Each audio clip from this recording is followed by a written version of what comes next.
बलांगीर स्थानीय सांबादिक भवन ठारे एक सांबादिक सम्मेलन आयोजित हो जाइछे। Supreme task general nursing college तरफ अनुष्ठित होइथिबा ए कार्यक्रम रे अनुष्ठानर अध्यक्ष अजित पाल अनुष्ठान संपर्क में सूचना देथिले। अनुष्ठानर नो ऑब्जेक्शन सर्टिफिकेट अर्थात एनओसी सर्टिफिकेट रो नवीकरण होई सारिछि। ओडिशा नर्सेस एवं मिडवाइफ रजिस्ट्रेशन काउंसिल तरफ जारी करा जाइथिबा चिट्ठी नंबर 5820 रे दिया जाइथिबा निर्देश अनुसार एनओसी प्रदान करा जाइछि। सुप्रीम टास्क कॉलेज तरफ भी एससी नर्सिंग पई एही प्रमाणपत्र मिलिथिबा जणा पड़िछि। तेबे एहार प्रचार प्रसार पई सांबादिक सम्मेलन करा जाइथिबा से सूचना देथिले।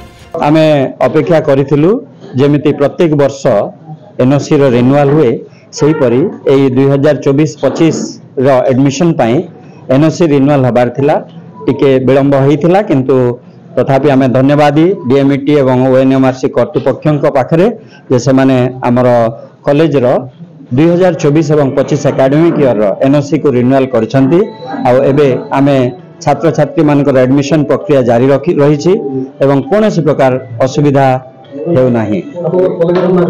Supreme task college of nursing नहीं हमर परमिशन सब वर्ष मिले, एई वर्ष मिलिबारे विलंब हला। आ सेडा डॉक्यूमेंटेशन रे जेहेतु कर्तृपक्ष डीएमईटी बहुत कम समय देथिले, से कम समय भितरे सबु डॉक्यूमेंट देकी जस्टिफाई करिया को टाइम नथिला, जोथि पई से माने बहुत शीघ्र ताहा अनाउंस करथिले। किंतु ता परवर्ती मुहूर्त रे आमे जाई की कथावार्ता करलु, डॉक्यूमेंट सब देखेइलु, मैनेजमेंट सैटिस्फाइड हेले आ कर्तृपक्ष सरकारी कर्तृपक्ष सैटिस्फाइड हे कि आमन को एनओसी रो रिन्यूअल करेछंती। एबे एडमिशन आरंभ हेलानी आ 2024-25 पई आमे 19-20 टा स्टूडेंट ऑलरेडी एडमिशन प्रक्रिया रे समान एडमिशन हे सारले।